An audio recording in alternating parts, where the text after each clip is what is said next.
welcome to the very first episode of Lizzy Out Loud. If you're new here, well, you're all new here. I'm Lizzy and I'm so happy to have you here with me. I just want to introduce myself and share a little piece of my story to get that out of the way, and that will sort of set the foundation for the rest of the episodes to come. And also, I feel like this is gonna be more like a little season. So this is not going to be every episode, it's just gonna be like in parts. So this is just part one. So a little bit about my story that's still unfolding one moment at a time. So first things first, I'm Christian and I've been Christian most of my life. I grew up in church. My mom always took us to church, but it wasn't until recently that I really encountered Jesus, like actually met him. I used to know about him in high school, or even after that. I believed in him and what he did for me, and I loved him for that, but I hadn't met him, not in the way that I have now. And also, I just want to say, like, I have felt his presence even before, when I was in church, praying, worshiping, whatever. Before this time, I have felt God's presence. What I'm talking about is actually meeting him that I haven't experienced. So, another piece to the pie. I recently lost my boyfriend. I feel like that's more like the ground of where I met Jesus.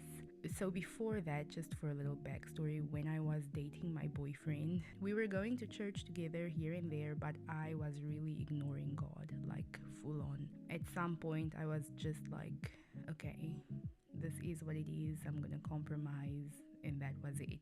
And then my boyfriend passed away, like very suddenly, and wow, God, yeah, he was amazing. He showed up immediately, didn't care that I ignored him or anything like that. I would say like the first week was the very worst.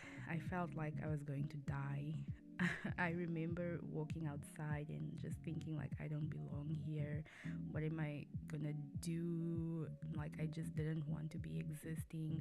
It felt like so surreal even standing outside. I don't even know how to describe it. Yeah, it just felt like it wasn't my life. Like, how did I get here? But yeah, again, God showed up. No hesitation, nothing. I, for the first time in my life, felt Jesus, the comforter, with me. And I've never experienced I will never leave nor forsake you like I did in that time, even now. Yeah, and I was so angry with God. I was so angry because in my life I have, like, we all have gut feelings, we all sense things.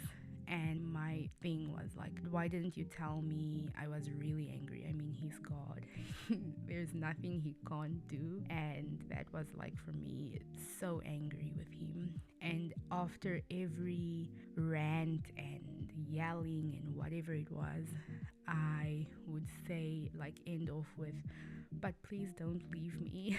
And he didn't. And I just want to tell you, like, if you're in a place in your relationship with God where you don't feel like you see him, you're angry about something, whatever it is, tell him. Start with telling him. Like, sometimes we don't know where to begin.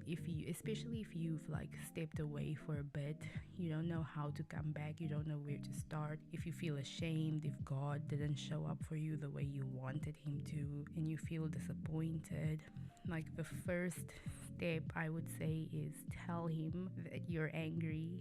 Tell him whatever, if it means yelling at him, beating him, whatever you need to do.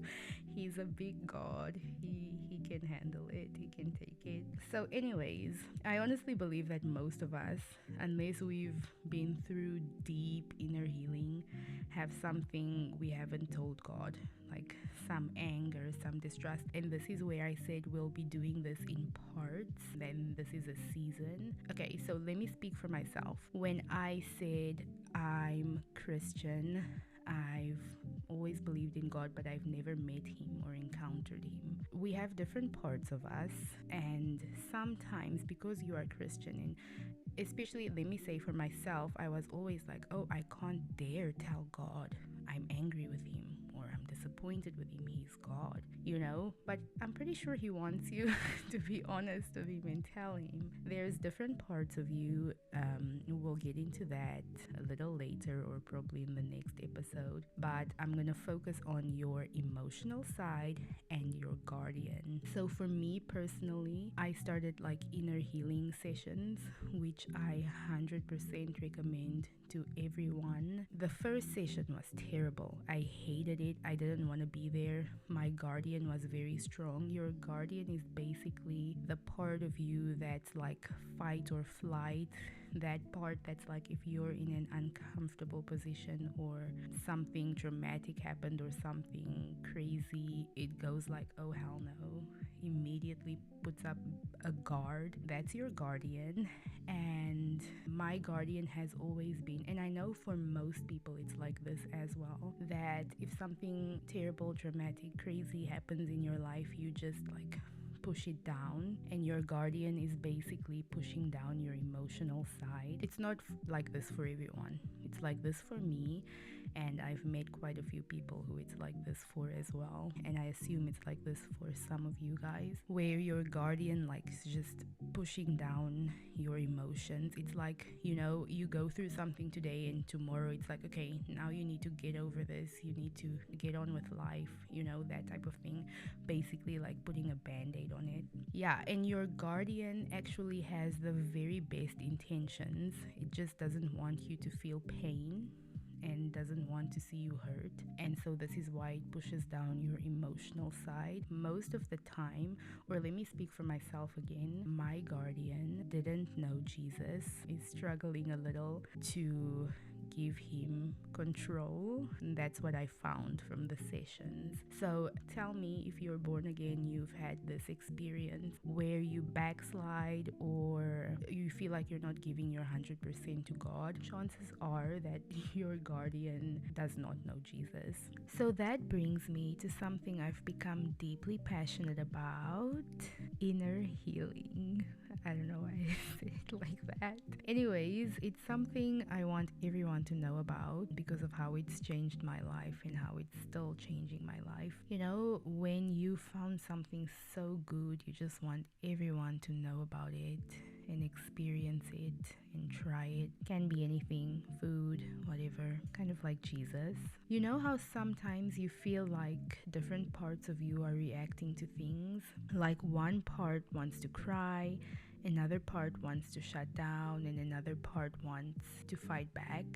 Kind of like, I know everyone knows this term, fight or flight. That's because you do have different parts, and most of us don't even know that. We live life like we're one whole unified person, but in reality, there are parts of us that carry trauma, pain, memories, survival responses, and sometimes we ignore those parts. Let me give you an example. In my first inner healing session, which happened before I met my boyfriend, I hated it. I walked in thinking, I just need one part of my life fixed. I knew exactly what it was. I was like, okay, so this is it.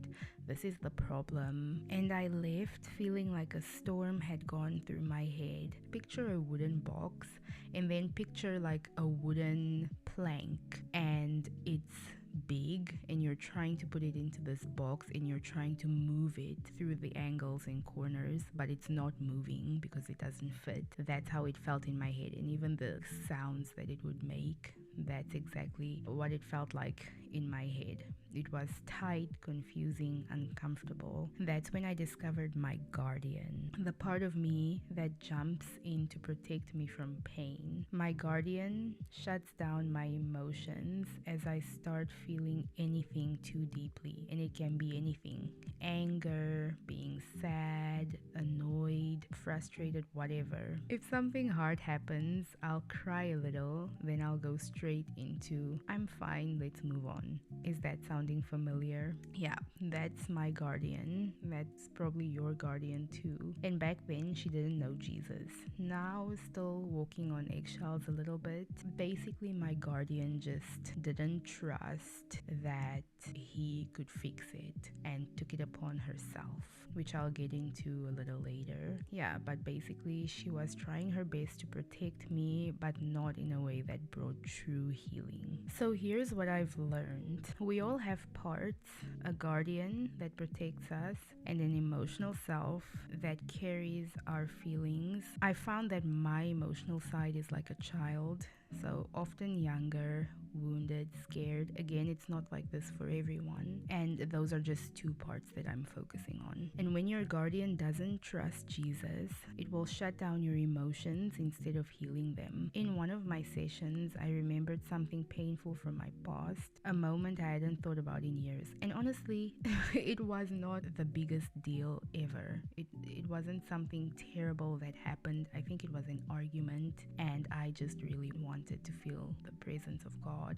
So when that memory came up, I remember thinking, what even does this have anything to do with why I am here today? But that moment was connected to a deep part of my pain, a piece I'd buried. Again, I'll get into why it's a painful part, and that's what inner healing does. It helps you see what you buried. It helps Jesus meet every part of you, especially the ones you've tried to silence.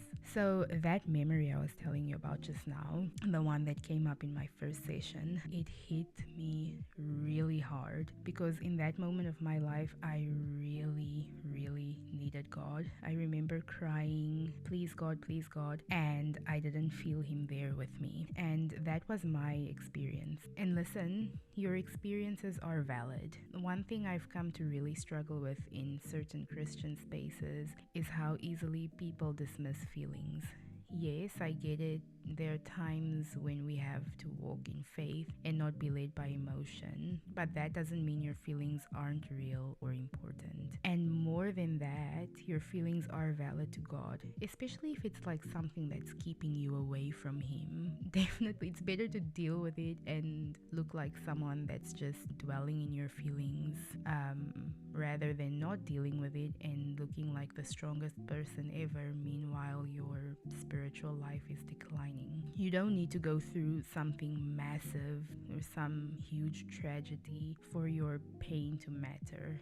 You don't need to explain or defend why you feel broken. Sometimes you just wake up and you feel crushed in spirit, and sometimes you'll put on a praise song and that doesn't help. It's just how it is. It's life.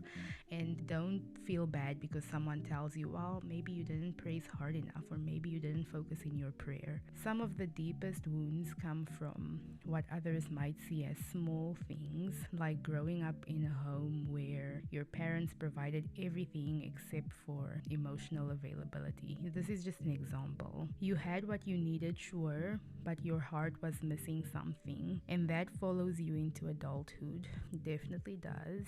So yes, your pain is valid, and when someone who seems spiritually mature tells you to get over it, especially without knowing your story, it can be incredibly hurtful. But just because they don't understand doesn't mean God doesn't. He definitely understands, and He wants you to work through it. So back to the session, that memory came up and I started crying like as if I was at a funeral. I didn't even realize how deep that pain still was until it surfaced. And that's the thing, when something happens, again, it can be a small thing. Even in your own eyes, it can seem like something so small, but it hurts your emotional side so much, and it's just like pushed down by your guardian. It resurfaces sometimes. Sometimes you find yourself even just starting to cry out of the blue because you feel overwhelmed, or sometimes you don't even know why you're crying, but it's because some of these wounds are resurfacing. My experience at the time was that, like I said, God wasn't there when I needed Him the most, even though And this is the beautiful part of the sessions, is that he shows you exactly where he was. For me, he was there, but I just couldn't feel him and I couldn't see him. And yes, people will tell you it's not about feelings. Okay, but sometimes you just need to feel him. It's just the same as sometimes you just need a hug from someone. Sometimes you just need your Jesus, and that's totally fine. Sometimes you just need to know he's not just there in theory, but also in presence. And again, totally fine. In those sessions, he showed me that he had been there the whole time, that he was there. You know, when you do the sessions too, you'll find that Jesus doesn't really always answer the why. The why. Like some of them, I had so many questions like, why this, why that, why couldn't I see you then? Why couldn't I feel you then? Why that, why that? And he is just not giving me those answers. But it's totally fine because he makes up for it with his presence. Back to my guardian. My guardian, she didn't see it. She didn't see that. She didn't see that he was there. My guardian took those experiences and said, okay, if he's not here to step in, then I have to do it. So that's basically what your guardian does, especially if you're Christian and you haven't done the inner healing. Your guardian is basically the one that's taking control because, or let me speak for myself actually. I'm gonna speak for myself and say my guardian, because I've had experiences in life where I begged Jesus to be there. My guardian didn't see him there, so she took it as I have to take it upon myself to protect myself. So anytime something hard happened, my guardian pushed away the emotional side. And take it as like it's a little child, your emotional side, like a toddler, you know? They have these big emotions and they don't know how to regulate, and you as the adult is supposed to help them, but you also don't know how to regulate your emotions because deep inside you're also a child and you're just like pushing the child away or yelling at them because they're being too loud, and that's making you feel confused. Do you get where I'm going?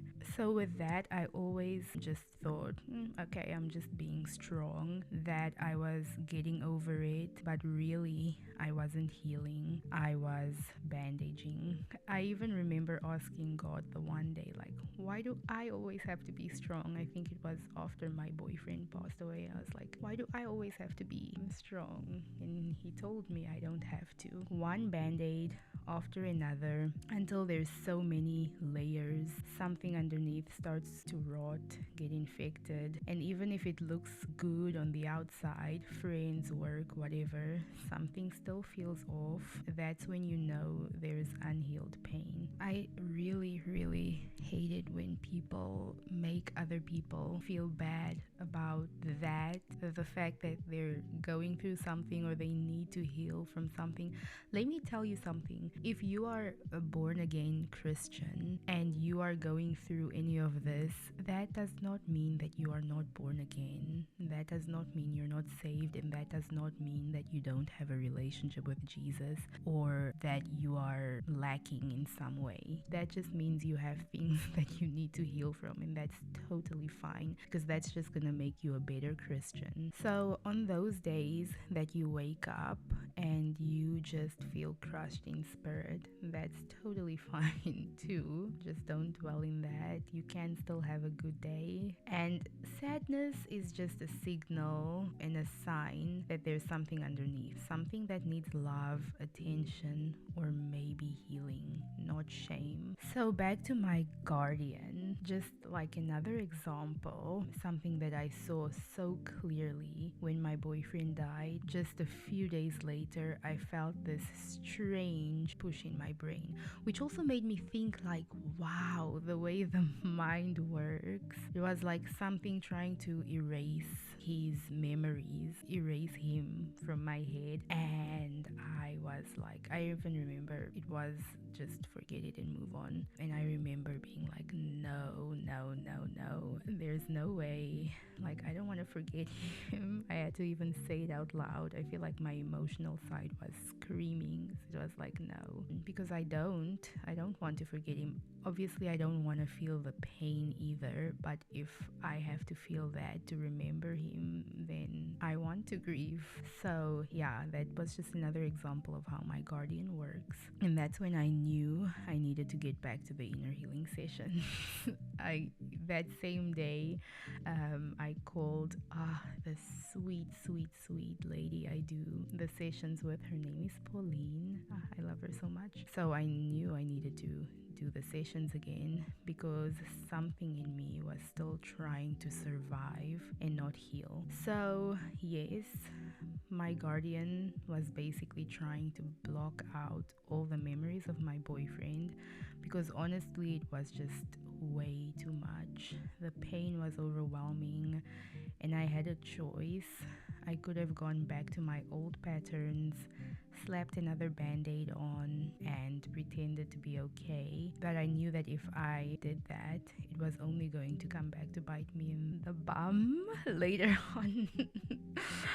So I made a decision. I don't want to forget him, not even if it would make things feel easier. I want to remember, I want to heal. So I chose to face it, and it's like a choice every day too. I'm still facing it. It comes in waves. Some days are better than others, but this whole process has been really hard for my guardian. She still doesn't like sitting in pain. She's used to shutting everything down, especially the deep stuff, but healing requires you to walk straight through the very thing you've been running from. And here's the key to all of this: to walk very closely with Jesus. So in my session, you usually picture yourself meeting with him, with Jesus, somewhere peaceful, somewhere safe.